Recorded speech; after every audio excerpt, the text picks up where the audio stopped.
Naitanong mo ba sa sarili, ano ang mararamdaman ng isang kilalang propesor mula sa Amerika na nakapunta na sa 12 bansa sa sandaling matuklasan niya ang Pilipinas sa unang pagkakataon?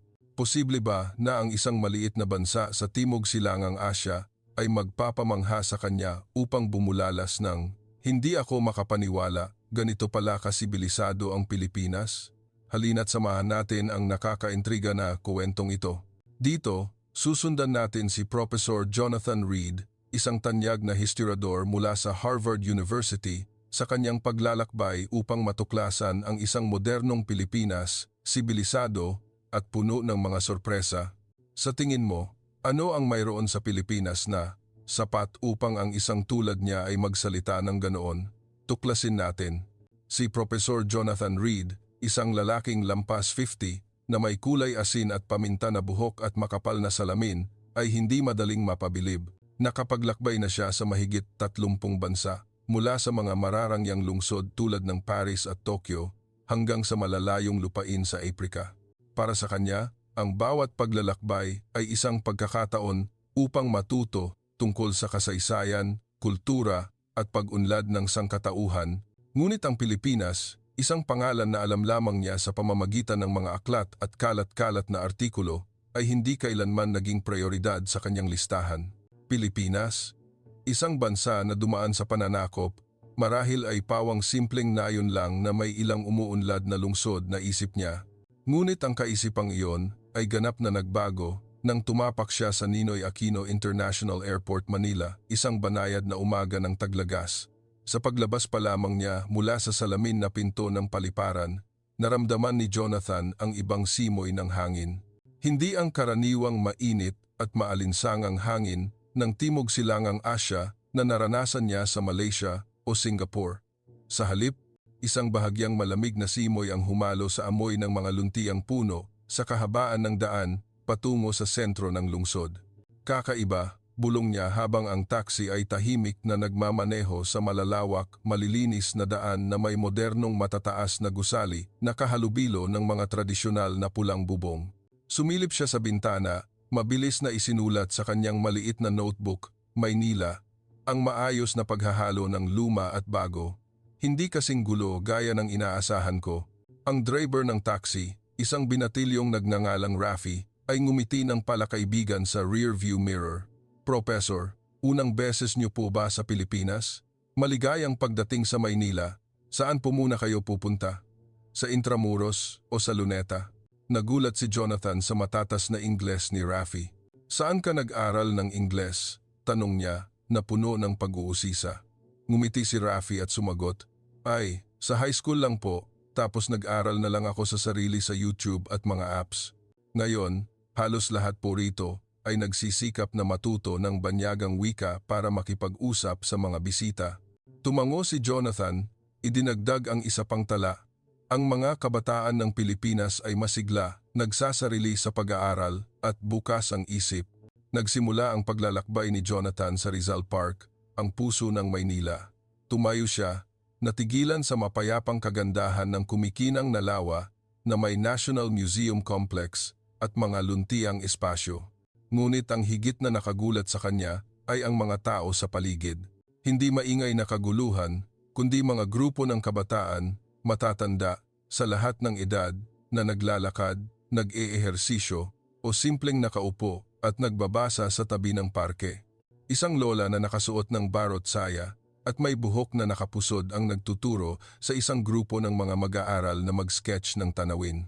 Tunay na kakaiba, naisip ni Jonathan, isang lugar na parehong masigla at payapa, at tila lahat ay may kamalayan sa pagpapanatili ng pangkalahatang espasyo. Nagpasya siyang maglakad sa Intramuros, kung saan lumitaw sa kanyang paningin ang makukulay, makikitid na eskinita. Ang mga tindahan ng pansit, lumpia at kape ay umalingasaw ang bango na hindi niya mapigilang puntahan. Huminto si Jonathan sa isang maliit na tindahan ng kape, kung saan binati siya ng may-ari, isang dalaga na nagngangalang Lia, ng isang nakangiting mukha. "Profesor, gusto niyo po bang subukan ang kapeng barako? Specialty po iyan ng Pilipinas," sabi ni Lia, puno ng pagmamalaki. Si Jonathan, na hindi sanay sa kakaibang inumin, ay nag-alinlangan ngunit tumango rin. Nang iabot ang tasa ng kape, humigop siya at lumiwanag ang kanyang mga mata. Napakahusay nito. Mayaman sa lasa ngunit malambot. Parang isang kwento na isinalaysay sa pamamagitan ng panlasa, sabi niya na nagpatawa kay Leah. Habang nag-uusap, ikinuwento ni Leah kay Jonathan kung paano pinapanatili ng mga Pilipino ang kultura sa pamamagitan ng pagkain. Ang kapeng barako ay hindi lamang isang inumin, kundi isang bahagi ng alaala ng Maynila. Nakita nyo, kahit na nagiging moderno ang lungsod, pinapanatili pa rin namin ang aming mga tradisyonal na halaga. Tumango si Jonathan, nagsusulat. Ang mga Pilipino ay may kamangha-manghang kakayahang magbalanse sa pagitan ng moderno at tradisyon. Nagsimula siyang mapagtanto na ang Pilipinas ay hindi lamang isang destinasyon, kundi isang buhay na aral tungkol sa pag-unlad nang hindi nawawala ang pagkakakilanlan. Mabilis na lumipas ang unang araw sa Maynila. Naglakad si Jonathan sa University of Santo Tomas, kung saan namangha siya sa matagal ng kasaysayan ng edukasyon sa Pilipinas. Tumayo siya sa harap ng mga lumang gusali, tahimik na binabasa ang bawat inscription. Mahigit 400 taon na ang nakalipas, nagtayo na ang mga Pilipino ng ganitong advanced na sistema ng edukasyon. Kahanga-hanga talaga, bulong niya. Nakakita siya ng isang grupo ng mga mag-aaral sa kolehiyo na nagpapakuha ng larawan doon at nang makipag-usap siya, muli siyang nagulat. Hindi lamang alam ng mga kabataan ang kasaysayan, nagbahagi rin sila tungkol sa mga proyekto ng fintech na kanilang tinutuloy. Gusto naming dalhin ang Pilipinas sa mundo, ngunit panatilihin pa rin ang aming pangunahing halaga, sabi ng isang mag-aaral na nagngangalang Ramon sa kanya. Nang lumubog ang araw, umupo si Jonathan sa isang maliit na upuan sa tabi ng kalsada, tinatamasa ang isang mangkok ng mainit na sinigang, ang banggo ng sabaw, ang asim ng sampalok, at ang pagiging maselan sa paghahanda ay nagpabigla sa kanya. Paano nagawang maglaman ng isang simpleng pagkain ng buong kultura? Tanong niya sa sarili. Ang nagtitinda, isang aling nena na nasa katanghaliang gulang, ay ikinuwento sa kanya kung paano ipinasa ng kanyang pamilya ang resipe sa loob ng 3 henerasyon. Ang sinigang ay hindi lamang pagkain, kundi pag-ibig at pagkakaisa, sabi niya. Ngumiti si Jonathan, nagsulat. Ang lutuing Pilipino ay isang kuwento tungkol sa pamilya at tradisyon. Nang gabing iyon, pabalik sa hotel, binuksan ni Jonathan ang kanyang laptop at nagsimulang isulat ang kanyang unang ulat. Aking unang araw sa Pilipinas, at ako ay nabigla. Ang Maynila ay hindi lamang isang lungsod, kundi isang buhay na aklat kung saan ang bawat tao, bawat pagkain, bawat sulok ay nagkukuwento. Nagtataka ako kung ano pa ang mas nakakagulat na idudulot ng mga susunod na araw. Isinara niya ang laptop, sumilip sa bintana, kung saan ang mga ilaw mula sa matataas na gusali ay humalo sa malabong liwanag ng intramuros. Isang pakiramdam ng pag-uusisa ang umusbong sa kanyang puso. Ang Pilipinas, lumalabas, ay hindi lamang isang destinasyon, kundi isang paglalakbay na puno ng inspirasyon. Sa ikalawang araw sa Pilipinas, nagising si Professor Jonathan Reed na puno ng pananabik. Ang sikat ng araw ay sumikat sa bintana ng hotel, dala ang ingay ng mga nagtitinda at ang masiglang tunog ng kalye ng Maynila. Hawak niya ang kanyang notebook, binuklat ang mga tala ng nakaraang araw, at ngumiti nang maalala ang mabangong kapeng barako. Ngayon, mas lalo akong maghahalungkat, bulong niya sa sarili. Nagpa siyang gugulin ang buong araw sa pag-alam tungkol sa pag-unlad ng teknolohiya at edukasyon sa Pilipinas. 2 larangan na inakala niyang mahirap magpabigla sa isang maliit na bansa tulad ng Pilipinas, ngunit nagkamali siya at nagkamali ng malaki. Pagkatapos ng almusal na may mainit na pandesal at keso, sumakay si Jonathan sa isang grab car patungo sa Bonifacio Global City, isang modernong sentro ng teknolohiya at negosyo. Sa daan, hindi niya maiwasang mapansin ang ride-hailing app na ginagamit niya. Ang madulas na interface, tumpak na GPS, at kakayahang magbayad ng walang pera ay nagpabigla sa kanya. Sa Amerika, mayroon din kaming mga apps na ganito, ngunit hindi ko inaasahan na mabilis na ia-adapt ng Pilipinas ang teknolohiya, sabi niya sa driver, isang nasa katanghaliang gulang na lalaki na nagngangalang Tatang Leo. Tumawa ng malakas si Tatang Leo at sumagot, "Ay, Profesor, Hindi na po kami nahuhuli ngayon sa ibang bansa. Lahat po ay digitized na, mula sa pag-order ng sasakyan hanggang sa pamimili, kahit pa online check-up. Nang makarating sa BGC, halos hindi makapaniwala si Jonathan sa kanyang nakita. Ang mga modernong gusali, malilinis na daan, at ang masiglang kapaligiran ng isang tech hub ay nagparamdam sa kanya na parang nasa Silicon Valley siya. Sinalubong siya ni Dr. Maya, isang batang inhinyero na nagtatrabaho sa isang AI startup company. Maligayang pagdating, Professor, sa BGC. Nagde-develop kami ng mga solusyon sa AI para suportahan ang smart agriculture at healthcare, sabi ni Maya, puno ng kumpiyansa. Gusto po ba ninyong bisitahin ang aming laboratorio? Tumango si Jonathan, hindi maitago ang kanyang pag-uusisa. Sa laboratorio, ipinakita kay Jonathan ang isang AI system na may kakayahang mag-analisa ng datos mula sa lupa para magbigay ng optimal na rekomendasyon sa mga magsasaka. Nakakatulong ang system na ito na tumaas ang ani ng 30% nang hindi gumagamit ng napakaraming kemikal, paliwanag ni Maya. Itinuro ang isang screen na nagpapakita ng heatmap ng isang palayan. Mabilis na nagsulat si Jonathan. Ang AI technology sa Pilipinas ay hindi lamang advanced, kundi may mataas na aplikasyon na nakatuon sa praktikal na mga problema. Tinanong niya si Maya, saan ka nag-aral ng AI? Sa Amerika ba o sa Europa? Ngumiti si Maya. Hindi po. Nag-aral ako sa UP Diliman. At pagkatapos ay nag-aral na lang ako sa sarili sa pamamagitan ng online courses.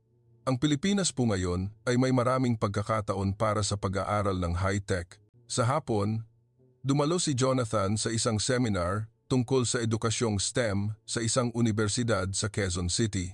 Umupo siya sa gitna ng isang auditorium na punong-puno ng mga mag-aaral, nakikinig sa isang grupo ng mga kabataan na nagtatanghal tungkol sa kanilang proyekto ng automated robot. Ang mga termino tulad ng machine learning, neural networks, at IoT ay ginamit ng mga mag-aaral ng buong husay na nagpabigla kay Jonathan. Pagkatapos ng presentasyon, nakipag-usap siya sa isang mag-aaral na nagngangalang Jonas, ang pinuno ng proyekto. Gusto naming gumawa ng mga robot na makakatulong sa mga magsasaka sa pag-aani ng palay para mabawasan ang mabigat na trabaho, pagbabahagi ni Jonas. Tumango si Jonathan, nagsulat. Ang mga mag-aaral sa Pilipinas ay hindi lamang magaling sa teorya, kundi may malikhaing pag-iisip at kamalayan sa pananagutan sa lipunan. Pabalik sa sentro ng lungsod, huminto si Jonathan sa isang maliit na tindahan ng tsaa sa labas.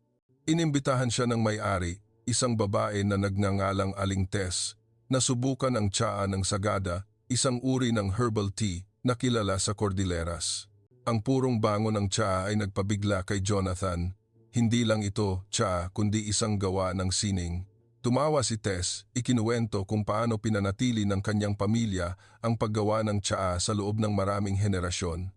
Kahit umuunlad ang teknolohiya, gusto pa rin naming panatilihin ang mga tradisyonal na halagang ito. Ito ang kaluluwa ng Pilipino, sabi niya. Tumango si Jonathan, nagsulat. Ang pagbalanse sa pagitan ng teknolohiya at kultura ay isang pambihirang bagay.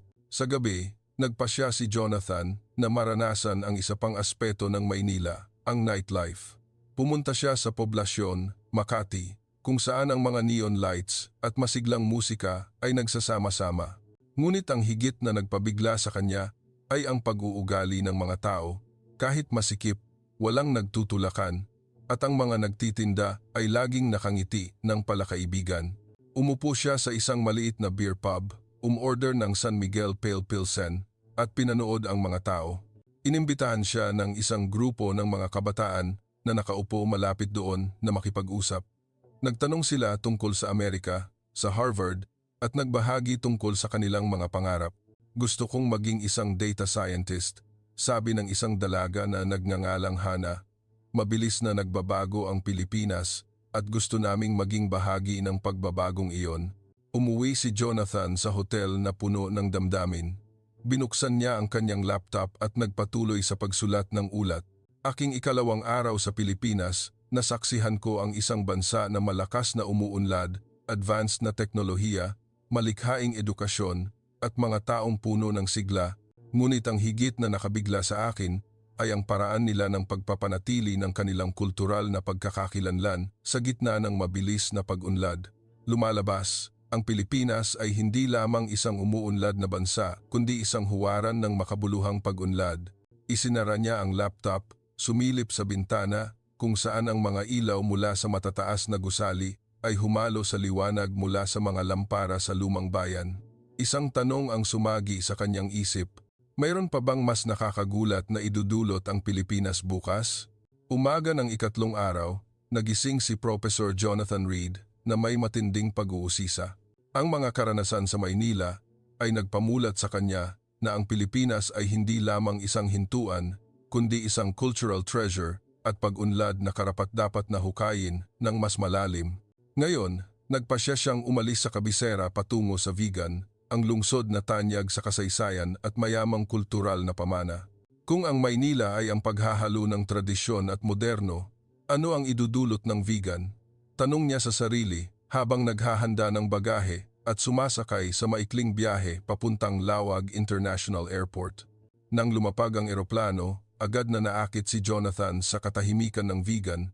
Walang skyscrapers o abalang ritmo ng buhay tulad sa Maynila. Sa halip, mga kalsadang may lilim ng puno, ang Mestizo River na tahimik na dumadaloy at ang mga lumang simbahan na nakatago sa umaga. Sinalubong siya ni Carla, isang lokal na tour guide na nagsasalita ng Ingles na may banayad at natatanging tono ng Ilocos.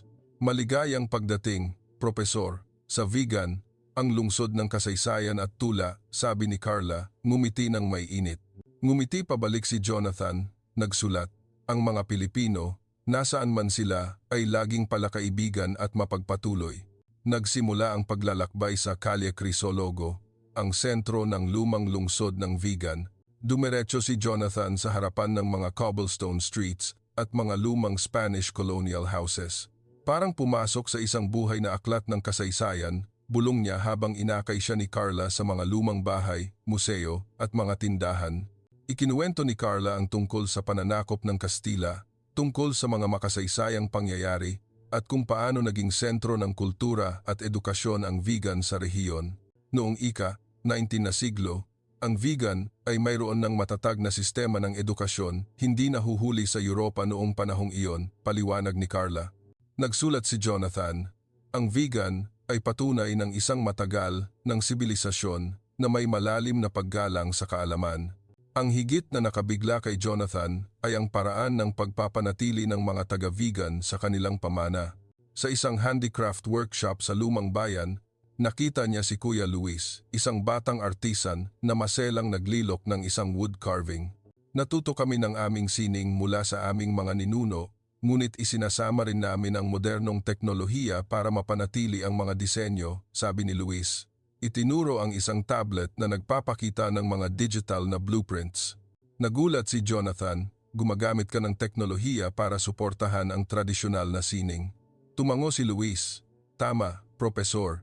Nakakatulong ang teknolohiya para mapabilis ang aming trabaho, ngunit ang kasanayan at kaluluwa ay sa taga-Vigan pa rin. Nagsulat si Jonathan, ang paghahalo ng tradisyon at teknolohiya dito ay kamangha-mangha. Tanghali, dinala ni Carla si Jonathan sa isang maliit na kainan sa tabi ng Mestizo River para tikman ang lutuing Ilocano. Ang pagkain ay inihanda ng may maselan na mga putahe tulad ng pinakbet at dinengdeng. Ang bawat putahe ay pinalamutian na parang isang sining na nagparamdam kay Jonathan na ayaw niyang galawin. Ang lutuin ng Vigan ay hindi lamang pagkain, kundi isang kuwento tungkol sa pagiging maselan, sabi ni Carla. Humigop si Jonathan ng basi lokal na alak at tumango bilang pagsang-ayon. Wala pa akong nakitang lutuin na may ganitong mataas na sining, sabi niya. Nagsulat siya. Ang lutuing Ilocano ay ang buod ng kultura at kasaysayan. Sa hapon, binisita ni Jonathan ang Bantay Bell Tower, isang sinaunang tore na nakatayo malapit sa Ilocos. Ang tunog ng kampana ay umalingaw-ngaw sa tahimik na espasyo na nagparamdam sa kanyang puso na kumalma. Nakilala niya si Padre Jose, isang matandang pari, na nag-imbita sa kanyang umupo para uminom ng tsaa at mag-usap. Sa Vigan, mabagal kaming mabuhay upang mas maramdaman ang lalim ng buhay, sabi ng pari. Si Jonathan, na sanay sa abalang ritmo ng Boston, ay naantig. Nagtanong siya kung paano mapapanatili ang kapayapaang ito sa gitna ng isang mabilis na nagbabagong mundo. Ngumiti si Padre Jose. Ang kapayapaan ay hindi nagmumula sa labas, kundi sa paraan ng pagpapahalaga natin sa ating mga pangunahing halaga. Nagsulat si Jonathan. Itinuro sa akin ng vegan na ang sibilisasyon ay hindi lamang material na pag-unlad, kundi ang kapayapaan din sa loob ng kaluluwa. Nang lumubog ang araw, naglakad si Jonathan sa tabi ng Mestizo River kung saan ang mga kalesa ay tahimik na dumadaan sa daan. Nagpasya siyang umakyat sa isang kalesa para makinig sa kundiman, isang tradisyonal na uri ng musika. Ang matatamis na himig ay nagpaabot kay Jonathan sa ibang mundo. Ang mang-aawit, isang dalaga na nagngangalang Myla, ay nagpaliwanag, ang kundiman ay hindi lamang musika, kundi ang paraan namin ng pagkukuwento tungkol sa buhay, pag-ibig at bayan. Nakinig si Jonathan, naramdaman ang bawat liriko na humahaplos sa kanyang puso. Nagsulat siya, ang musika ng vegan ay isang wika ng kaluluwa, malalim at puno ng damdamin. Nang gabing iyon, pabalik sa hotel, binuksan ni Jonathan ang laptop at nagsulat, ang vegan ay isang mahalagang hiyas ng Pilipinas kung saan ang kasaysayan, kultura at mga tao ay nagsasama-sama ng perpekto. Inakala kong ang isang maliit na lungsod tulad ng vegan ay isang mapayapang hintuan lamang, ngunit nagkamali ako. Ang vegan ay hindi lamang nagpapanatili ng nakaraan, kundi buhay na buhay sa mga taong marunong magpahalaga sa kanilang halaga sa isang modernong mundo. Isinara niya ang laptop, sumilip sa bintana, kung saan ang liwanag ng buwan ay nagliliwanag sa lumang bayan. Isang bagong tanong ang lumabas sa kanyang isip. Kung ganito na ang pagkamangha na idinulot ng vegan, ano pa ang idudulot ng mga susunod na destinasyon sa Pilipinas? Ika-4 na araw, umalis si Professor Jonathan Reed na may pakiramdam ng panghihinayang. Ang mga himig ng kundiman ay umalingaw-ngaw pa rin sa kanyang isip bilang paalala ng pagiging maselan ng isang matagal ng kultura. Ngayon, papunta siya sa Cebu, ang lungsod na tinatawag na Reyna ng Katimugan ng Pilipinas. Nabalitaan ni Jonathan ang tungkol sa mga natatanging tulay at magagandang dalampasigan ng Cebu. Ngunit nagtaka siya kung mayroon pa bang idudulot ang isang lungsod sa baybayin bukod sa tanawin ng kalikasan. Ang sagot, tulad ng agad niyang napagtanto, ay higit pa sa lahat ng inaasahan. Nang lumapag ang eroplano sa Mactanggent Cebu International Airport, agad na namangha si Jonathan sa modernong infrastruktura. Ang terminal ay maliwanag, malinis, may mga multilingual na karatula at mabilis na sistema ng paghawak ng bagahe na nagparamdam sa kanya na parang nasa isang nangungunang internasyonal na paliparan siya. Ito ba ay isang second-tier city ng Pilipinas? Mahirap paniwalaan, bulong niya habang nagsusulat sa notebook. Ang Cebu ay may infrastruktura na hindi nahuhuli sa anumang malaking lungsod sa kanluran. Sinalubong siya ng isang driver na nagngangalang Noel, at sa daan patungo sa sentro, masiglang ikinuwento ni Noel ang pag-unlad ng lungsod. Ang Cebu po ngayon ay isang sentro ng teknolohiya at turismo, ngunit pinananatili pa rin namin ang pagiging palakaibigan at kalinisan, sabi ni Noel, puno ng pagmamalaki. Nagsimula ang paglalakbay sa Cebu-Cordova Link Expressway, ang simbolo ng modernong Cebu. Tumayo si Jonathan, natigilan sa natatanging disenyo ng tulay. Lalo na nang malaman niyang isa ito sa pinakamahabang tulay sa Pilipinas. Ang isang tulay ay hindi lamang isang istruktura ng transportasyon, kundi isang gawa ng sining at simbolo ng kultura. Nagsulat siya, namangha sa pagkamalikhain ng mga Pilipino. Inakay siya ni Noel na maglakad sa tabi ng baybayin, kung saan ang mga modernong matataas na gusali ay nakatayo sa tabi ng mga luntiang parke. Ang lungsod na ito ay napakalinis. Wala akong makitang anumang basura sa kalsada, sabi ni Jonathan kay Noel. Tumawa ng malakas si Noel. Iyon po ay dahil ang mga taga Cebu ay napakakamalayan at ang gobyerno ay napakahigpit din sa pagprotekta sa kapaligiran. Sa umaga, binisita ni Jonathan ang Magellan's Cross, isang makasaysayang at espiritual na lugar sa Cebu. Umakyat siya sa mga hagdanan, nakikinig sa mga kwento ng unang pagdating ni Magellan at ang pagbabago ng bansa sa Kristyanismo. Isang lokal na gabay na nagngangalang May ang nagkuwento ng alamat ng krus at ang pananampalataya ng mga Pilipino. Naniniwala kaming mga Pilipino na ang lahat ay may koneksyon mula sa kalikasan hanggang sa tao, sabi ni May. Tumango si Jonathan, nagsulat. Ang Cebu ay hindi lamang umuunlad sa material, kundi pinapanatili rin ang espiritual na koneksyon sa kasaysayan. Tanghali, tinamasa ni Jonathan ang isang seafood meal sa isang sutukil restaurant sa tabi ng baybayin. Ang mga putahe tulad ng sugba, tula at kilaw ay nagpabigla sa kanya. Ang lutuin dito ay talagang isang karanasan, sabi niya sa may-ari ng restaurant, isang babae na nagngangalang Aling Susan. Tumawa si Susan. Gusto naming ang bawat putahe ay hindi lamang masarap kundi nagkukuwento rin tungkol sa dagat ng Cebu. Nagsulat si Jonathan. Ang lutuin ng Cebu ay ang paghahalo ng kalikasan at pagkamalikhain ng tao. Sa hapon, binisita ni Jonathan ang isang tech startup center sa Cebu IT Park.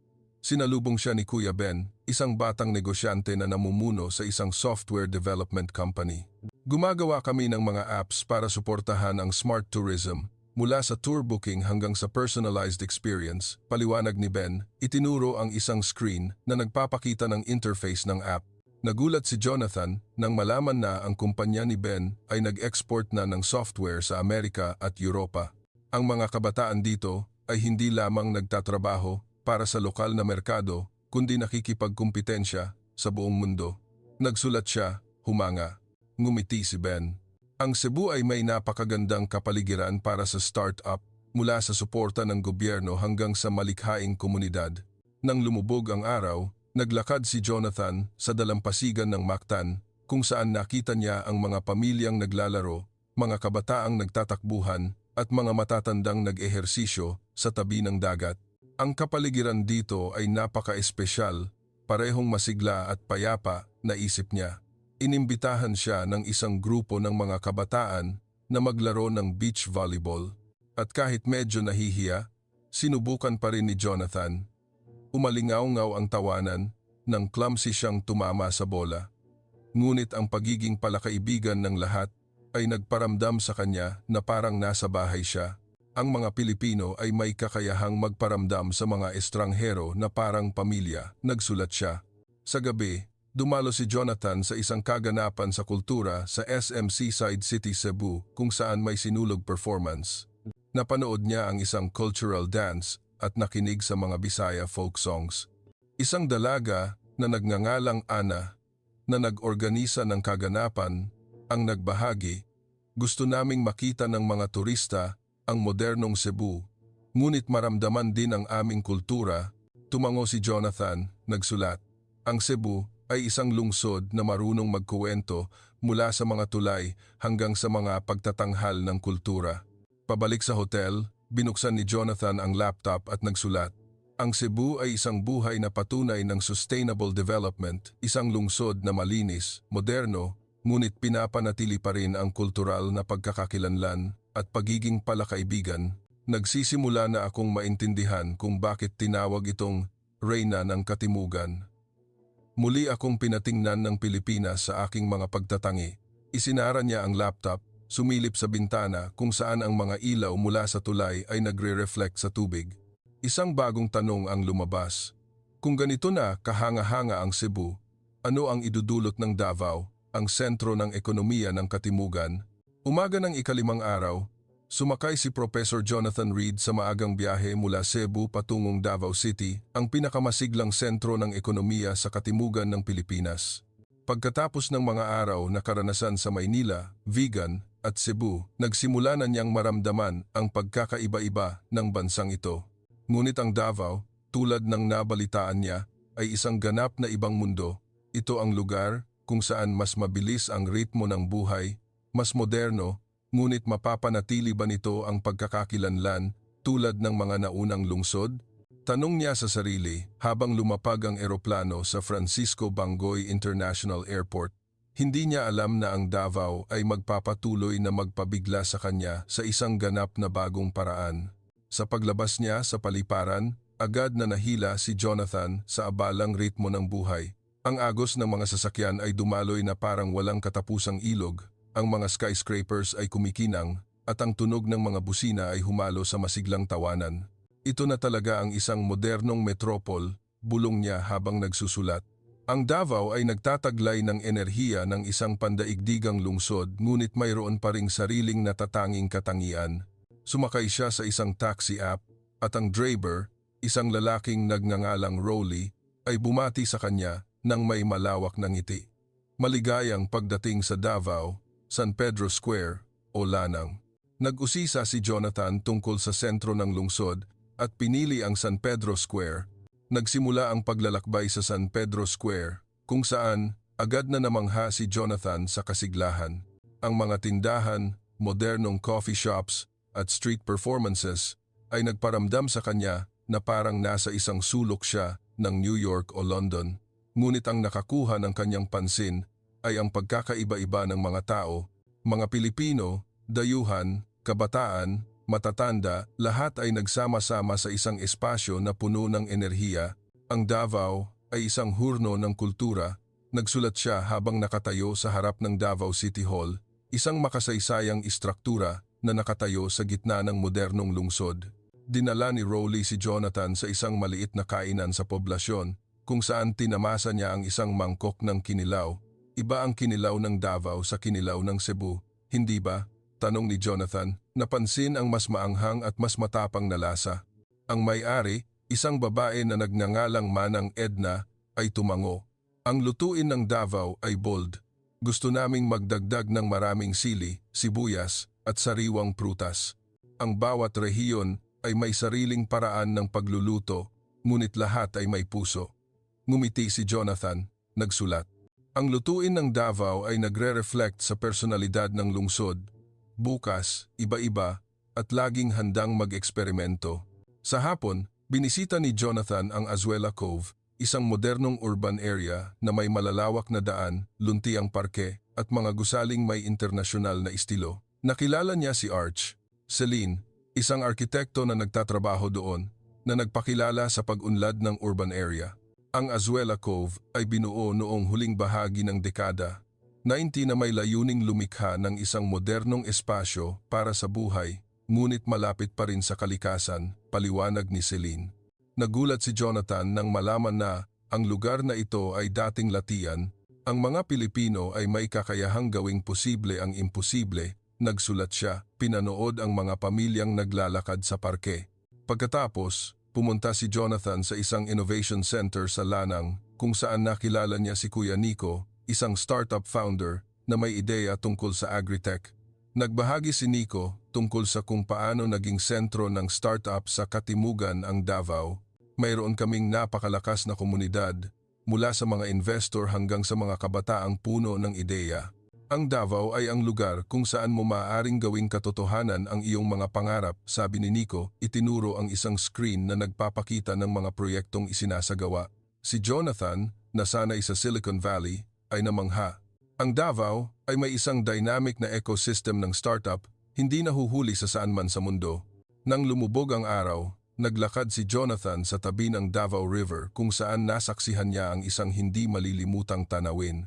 Mga magkasintahan na nagpapakuha ng larawan, mga grupo ng magkakaibigan na nagba-breakdance, at mga nagtitinda na may makukulay na carts. Huminto siya sa isang maliit na tindahan ng inumin at umorder ng fresh buko juice. Ang nagtitinda, isang matandang lalaki na nagngangalang Lolo Pedro, ay ikinuwento sa kanya ang tungkol sa Davao noong dekada 80, nang mahirap pa ang lungsod ngunit laging puno ng pag-asa. Ang Davao ay ang lugar kung saan pumupunta ang mga tao para maghanap ng pagkakataon para mabuhay at mangarap ng malaki, sabi ni Lolo Pedro. Nagsulat si Jonathan, ang Davao ay hindi lamang isang lungsod, kundi isang espiritu.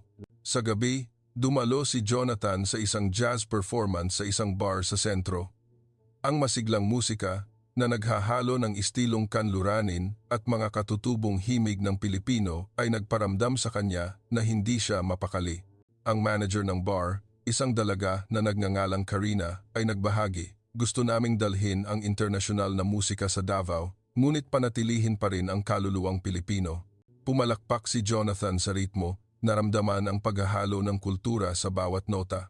Nagsulat siya, ang Davao ay ang lugar kung saan nagtatagpo, naghahalo, at lumilikha ang mga kultura ng bago. Pabalik sa hotel, Binuksan ni Jonathan ang laptop at nagsulat, "Ang Davao ay isang lungsod na hindi natutulog, kung saan ang ritmo ng buhay ay mabilis, ngunit ang mga tao ay nagpapanatili pa rin ng init at pagiging bukas." Mula sa abalang mga kalsada hanggang sa mga modernong urban area, mula sa mga pagkain sa kalye hanggang sa mga advanced na proyekto ng teknolohiya, ang Davao ay patunay ng isang Pilipinas na umaabot sa mundo nang hindi nawawala ang pagkakakilanlan. Nagsimula akong magtaka kung mayroon pa bang ibang lugar sa Pilipinas ang makapagpapabigla sa akin ng higit pa. Isinara niya ang laptop, sumilip sa bintana kung saan ang mga ilaw mula sa matataas na gusali ay nagre-reflect sa ilog. Isang ideya ang sumagi sa kanyang isip, bukas, ano ang idudulot ng mga isla ng Palawan? Ika-6 na araw, umalis si Professor Jonathan Reed sa Davao upang tuklasin ang Palawan, ang sikat na lupain ng mga isla at kalikasan ng Pilipinas. Pagkatapos ng mga araw na puno ng ritmong urban at mga sorpresa tungkol sa modernong pag-unlad, nag-usisa siya kung ano ang idudulot ng isang lalawigan ng Pilipinas. Nabalitaan ko na ang Palawan ay ang lugar kung saan bumabagal ang oras, kung saan ang mga tao ay namumuhay ng malapit sa kalikasan. Maaari ba akong mabigla nito tulad ng Maynila o Cebu? Tanong niya sa sarili habang nakaupo sa isang van patungo sa Puerto Princesa, ang sentro ng Palawan. Nang dumaan ang sasakyan sa malalawak na kagubatan at mga daan na may lilim ng puno, hindi maalis ni Jonathan ang kanyang tingin sa tanawin sa labas ng bintana. Ang mga luntiang berdeng bundok ay nag-unat ng walang katapusan, kahalubilo ng mga kristal na tubig at mga tahimik na baybayin. Ito ang larawan ng isang Pilipinas na inakala kong makikita bago ako dumating, ngunit ito ay mas maganda kaysa sa imahinasyon ko, bulong niya habang nagsusulat. Ang Palawan ay nagtataglay ng isang simpleng kagandahan ngunit puno ng sigla. Ang driver, si Kuya Benje, ay tumawa ng malakas nang marinig ang pagkamangha niya. Profesor, ang Palawan ay hindi lamang may mga kagubatan at dagat, kundi mayroon ding mga taong mapagbigay at mga kuwentong karapat-dapat na pakinggan. Nang makarating sa Puerto Princesa, sinalubong si Jonathan ni Ate Beth, isang lokal na gabay. Maligayang pagdating, Profesor, sa paraiso ng Pilipinas. Ngayon, dadalhin kita sa Underground River, isang natatanging tampok ng Palawan, sabi ni Beth, puno ng pananabik. Sumakay sila sa isang bangka, dumausdos sa mga mangrove, patungo sa sikat na Puerto Princesa Subterranean River National Park. Nang makarating ang bangka sa entrance, halos hindi makapaniwala si Jonathan sa kanyang nakita. Ang kalikasan ay tila hindi nagalaw. Pumasok sila sa kuweba at ang mga stalactites at stalagmites ay kumikinang sa liwanag ng flashlight. Ang tunog ng tubig at ang katahimikan ay lumikha ng isang buhay na simponiya. Hindi lamang ito isang ilog, kundi isang kamangha-manghang gawa ng kalikasan, nagsulat siya, na mangha sa pagiging natatangi ng heolohiya ng isla. Inimbitahan ni Beth si Jonathan na tikman ang tamilok at sariwang seafood, isang lokal na specialty. Ang kakaibang lasa ng tamilok na hinaluan ng suka at sili ay nagpabigla sa kanya. Wala pa akong nakakain na ganito ka-unique. Parehong kakaiba at masarap, sabi niya sa nagtitinda, isang dalaga na nagngangalang Rose. Tumawa si Rose, sa Palawan, nagluluto kami ng may puso. Ang bawat pagkain ay isang kwento tungkol sa lupa, tubig at mga tao. Nagsulat si Jonathan, ang lutuin ng Palawan ay patunay ng isang malalim na koneksyon sa kalikasan. Tanghali, dinala ni Beth si Jonathan sa isang cashew farm sa labas ng bayan. Pumasok siya sa isang masaganang bukid kung saan ang mga cashew at mangga ay namumunga. Ang may-ari ng bukid, si Lolo Carding, ay bumati sa kanya ng may mainit na pakikipagkamay at inanyayahan siyang mamitas ng prutas. Dito, ang mga bisita ay kaibigan, hindi estranghero. Mamitas lang kayo ng malaya, kumain kayo ng kahit gaano karami, sabi ni Lolo Carding, tumawa ng masigla. Sa unang pagkakataon, namitas si Jonathan ng sariwang cashew at namangha siya sa mayaman at natatanging lasa nito. Narinig ko na ang tungkol sa cashew, ngunit ang pagkain nito mismo sa bukid ay isang ganap na ibang karanasan, sabi niya, na nagpatawa kay Lolo Carding. Nagsulat siya, ang mga taga-Palawan ay may pambihirang pagiging mapagbigay at sinseridad. Sa hapon, Binisita ni Jonathan ang isang Tagbanwa weaving village sa isang liblib na lugar. Pinanood niya ang mga kababaihan na maselang naghahabi ng mga tinalak na tela sa kanilang mga loom, habang ang isang grupo ay gumagamit ng modernong kagamitan para ipack ang mga produkto. Ipinaliwanag ng pinuno ng nayon, si Manang Celia, pinapanatili namin ang tradisyonal na paraan ng paghahabi, ngunit gumagamit din kami ng teknolohiya para tumaas ang kahusayan at dalhin ang aming mga produkto sa internasyonal na merkado.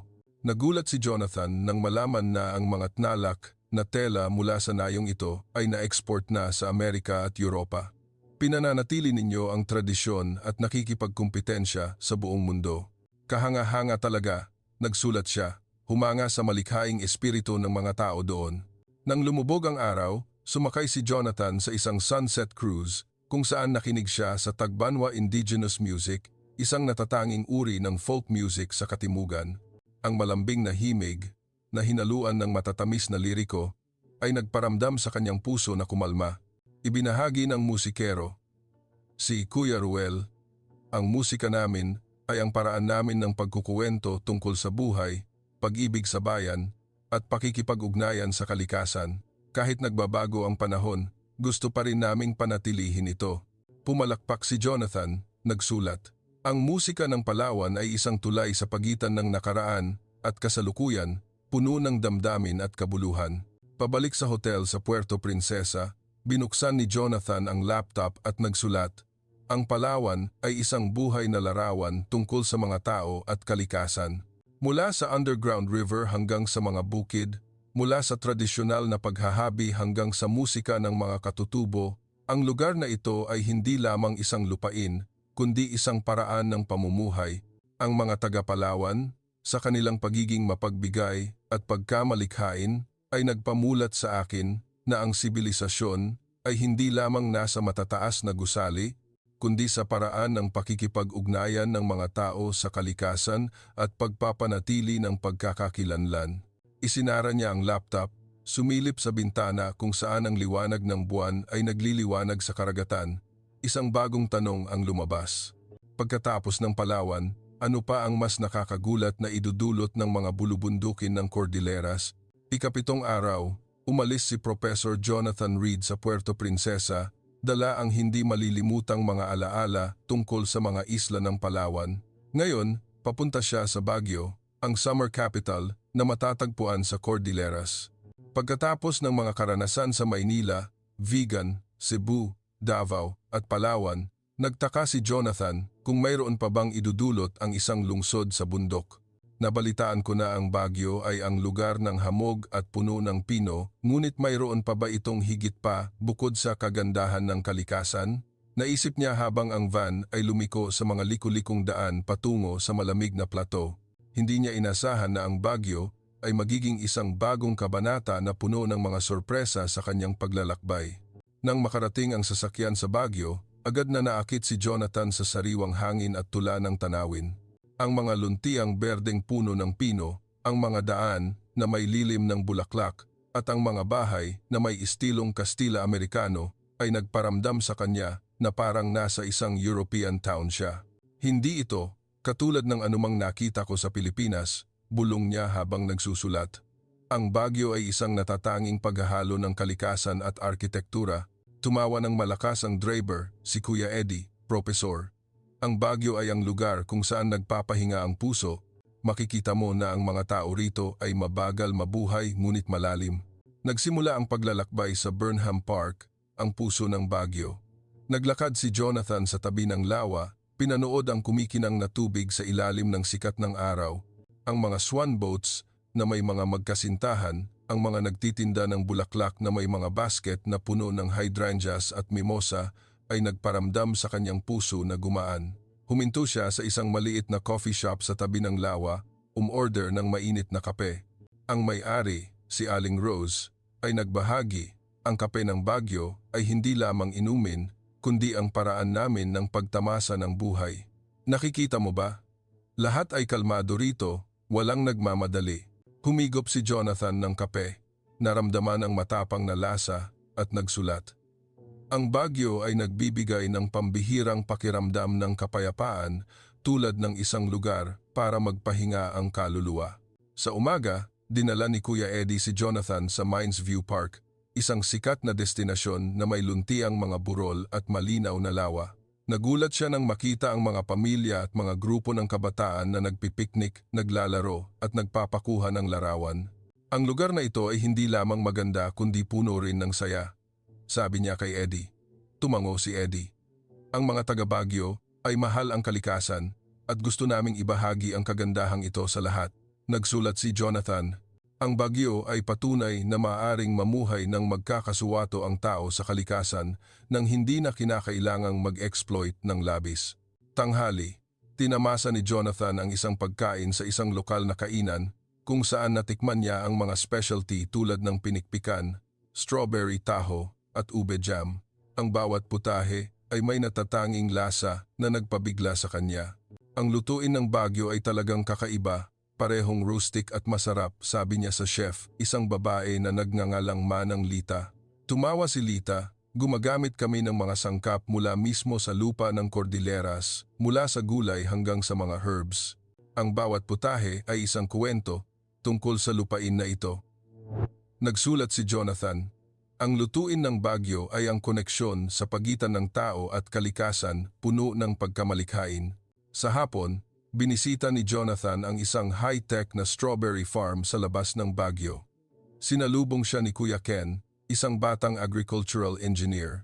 Ipinakilala ni Ken kung paano gumagamit ang bukid ng hydroponics at greenhouses para magtanim ng malinis na gulay at prutas. Nagsusupply kami ng mga gulay sa buong Pilipinas at nag-export din sa Japan at Korea, sabi ni Ken, itinuro ang mga luntiang kama ng strawberry. Nagulat si Jonathan. Gumagamit kayo ng modernong teknolohiya, ngunit pinapanatili pa rin ang sustainability. Tumango si Ken. Sa Baguio, hindi lang kami nagtatanim ng gulay, nagtatanim din kami ng kinabukasan. Nagsulat si Jonathan, ang agrikultura ng Baguio ay isang huwaran ng sustainable development. Nang lumubog ang araw, dumalo si Jonathan sa isang night market sa Baguio. Ang mga tindahan na puno ng kulay, mula sa mga gawa sa kamay na sweaters, hanggang sa mga fruit jams ay nagparamdam sa kanya na hindi niya mapigilang bumili ng ilang souvenirs. Nakipag-usap siya sa isang nagtitinda na nagngangalang Ate Ana na nagkuwento kung paano nagtanim ang kanyang pamilya ng strawberry at gumawa ng jam ayon sa tradisyonal na recipe. Kahit mayroon ng mga makina ngayon, ginagawa pa rin namin ang jam ng mano-mano para mapanatili ang orihinal na lasa, sabi ni Ana. Ngumiti si Jonathan. Nagsulat, ang mga taga Baguio ay marunong gawing kultural na halaga ang mga simpleng bagay. Sa gabi, dumalo si Jonathan sa isang Cordillera Gong music and dance performance sa isang nayon ng mga katutubo malapit sa Baguio. Ang mabigat at mababang tunog ng gong na hinaluan ng sayaw ng mga igorot ay nagparamdam sa kanya na parang nasa ibang mundo siya. Ang pinuno ng nayon, si Apo Pedro, ay nagbahagi. Ang gong ay hindi lamang musika, kundi ang kaluluwa ng aming mga tao. Kahit nagbabago ang panahon, pinapanatili pa rin namin ito para ikuwento ang kasaysayan ng aming tribo.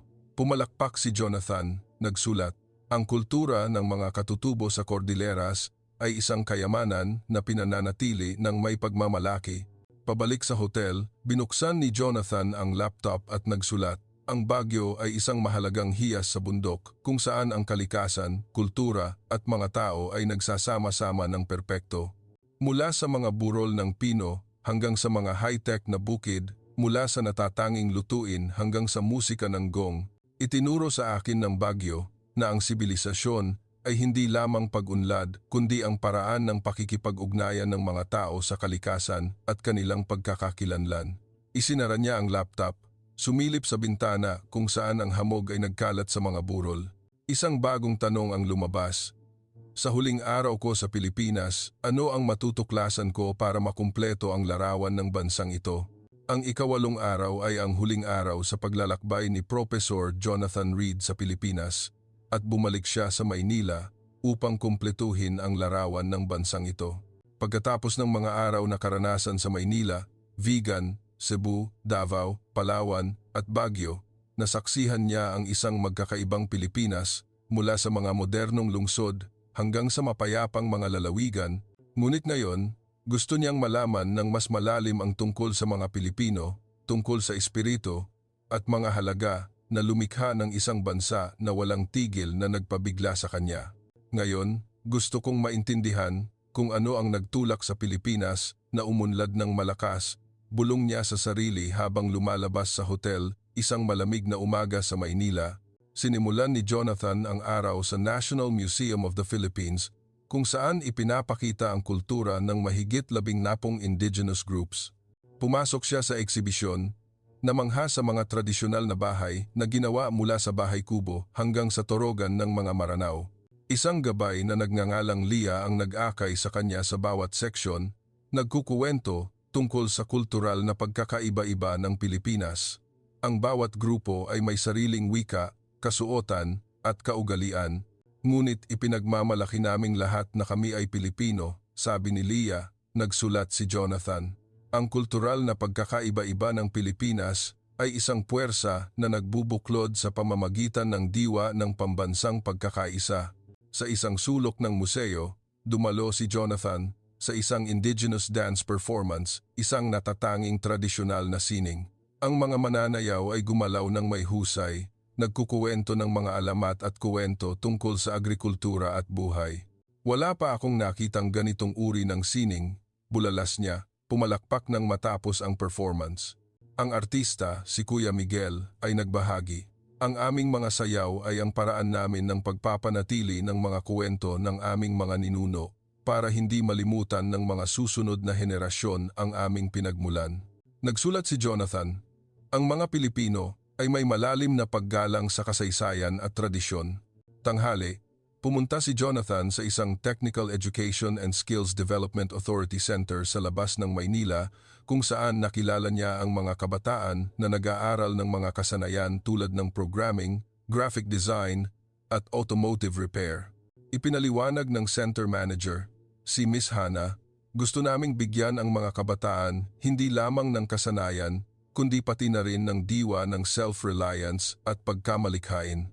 Nakipag-usap si Jonathan sa isang estudyante na nagngangalang Jason na huminto sa pag-aaral ngunit nag-aaral na ngayon ng programming para maging isang software engineer. Gusto kong baguhin ang buhay ko at binibigyan ako ng Pilipinas ng pagkakataong iyon, sabi ni Jason. Nagsulat si Jonathan, ang edukasyon sa vocational sa Pilipinas ay hindi lamang tungkol sa kasanayan kundi isang pagkakataon upang baguhin ang kapalaran. Sa hapon, binisita ni Jonathan ang isang non-profit organization na sumusuporta sa mga mahihirap na bata. Nakilala niya si Miss Liza, ang nagtatag ng organisasyon na nagkuwento tungkol sa paglalakbay sa pagtulong sa daan-daang bata na makapag-aral at magkaroon ng mas magandang buhay. Sa Pilipinas, naniniwala kaming walang maiiwan. Lahat ay karapat-dapat na magkaroon ng pagkakataon, sabi ni Liza. Lumiwanag ang kanyang mga mata nang ikuwento niya ang tungkol sa isang dalaga na dating palaboy ngunit nag-aaral na ngayon sa kolehiyo. Naantig si Jonathan, nagsulat. Ang diwa ng pagkakawanggawa at pananagutan sa komunidad ay isang pangunahing bahagi ng Pilipino. Nang lumubog ang araw, naglakad si Jonathan sa paligid ng Rizal Park kung saan nagsimula ang kanyang paglalakbay. Umupo siya sa isang bangko, pinanood ang mga taong dumadaan. Mga matatandang nag-ehersisyo, mga kabataang nagpapakuha ng larawan, mga pamilyang naglalakad. Ang Maynila ngayon ay tulad pa rin noong unang dating ko, ngunit tinitingnan ko ito sa ibang mata, naisip niya. Isang bata na nagbebenta ng pahayagan ang nag-alok sa kanyang bumili ng diaryo at nang tumanggi siya, ngumiti pa rin ang bata. Sige po Manong, have a nice day. Ngumiti si Jonathan, nagsulat. Ang optimismo at pagiging palakaibigan ng mga Pilipino ay walang katulad. Sa gabi, dumalo si Jonathan sa isang maliit na salusalo sa bahay ng isang kaibigan na Pilipino na nakilala niya sa biyahe, si Kuya Anton. Ang salusalo ay puno ng tawanan na may mga putahe tulad ng lechon, sisig at lambanog. Nagbahagi ang lahat tungkol sa kanilang mga pangarap, tungkol sa pamilya at tungkol sa Pilipinas. Dumaan kami sa maraming paghihirap, ngunit laging naniniwala na ang kinabukasan ay magiging mas mahusay, sabi ni Anton. Nagtaas ng baso ng lambanog. Naramdaman ni Jonathan na uminit ang kanyang puso, nagsulat. Ang mga Pilipino ay may hindi matitinag na diwa, laging nakatingin sa hinaharap. Pabalik sa hotel, binuksan ni Jonathan ang laptop at isinulat ang huling ulat. Ang 1 linggo sa Pilipinas ay nagpabago sa paraan ko ng pagtingin sa sibilisasyon at pag-unlad. Mula sa mga modernong lungsod tulad ng Maynila at Cebu hanggang sa mapayapang mga lugar tulad ng Palawan at Baguio, ang Pilipinas ay isang magkakaibang larawan kung saan ang mga tao ay namumuhay ng magkakasuwato sa kasaysayan, kultura at kalikasan. Ngunit ang higit na nakabigla sa akin ay ang diwa ng Pilipino, optimismo, pagkamalikhain at pagmamalasakit. Umalis ako sa Pilipinas na may bagong tanong, paano nagawang magturo ng gayong malalaking aral sa mundo ang isang maliit na bansa? Isinara niya ang laptop, sumilip sa bintana kung saan kumikinang ang mga ilaw mula sa luneta. Pilipinas, babalik ako, bulong niya.